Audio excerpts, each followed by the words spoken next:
In a previous video, I shared 7 tips on how to build the perfect Catholic home library, and I'll link that video at the end. But it's been a while, and as you can see, a lot has changed with my Catholic library, so I thought it was time for an update. Most notably is I've built these bookcases and moved the bulk of the library out here into the studio. In the first video, I explained how we had bookshelves spread all around the house in each and every room, just kind of out of necessity. And while that was very helpful for my family, because they could access the books, it did make it nearly impossible for me to find the books that I needed, because who knows what room it was in or what shelf. Most of the time when I couldn't find the book that I was looking for, I would start to think I was going crazy, and perhaps I never even owned the book and just imagined buying it. So then I would buy it again, only to discover later that I now owned 2 copies of the same book. So I decided it was time to put everything out in the same room and create some kind of cataloging system. And after lots of hard work, this is what we have. Now, I've not finished the cataloging system, that's still in the works, but I've created this snazzy little sticker system along with a free database that I found online. So subscribe to this channel to see a follow-up on cataloging and archiving your library.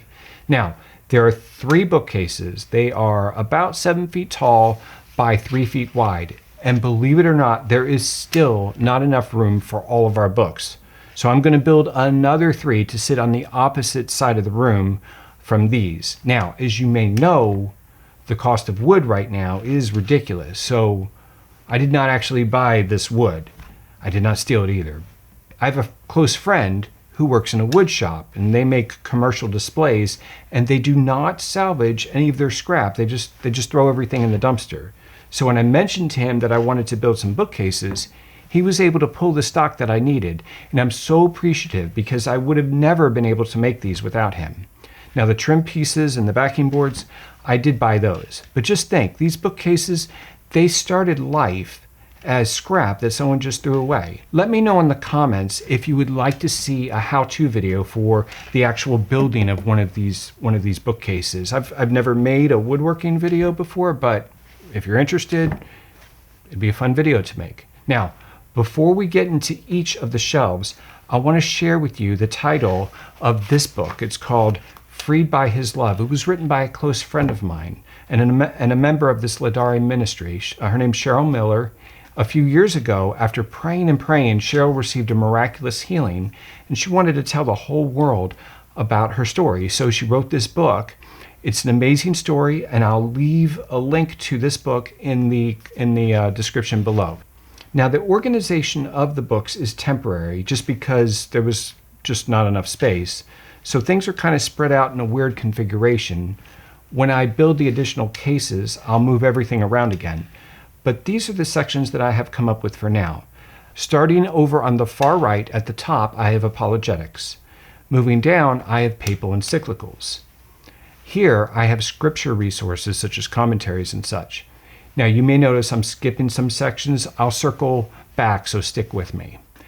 Back up to the top, in the center, we have Doctrine, and beneath that, we have Catechisms and Magisterial documents right next to those Papal Encyclicals. In the middle, we have St. Thomas Aquinas, his Summa and his Summa contra Gentiles, and some of his scriptural commentaries and some other things. Now, under that, we have more Thomistic writings. Most of these are secondary writings by other authors.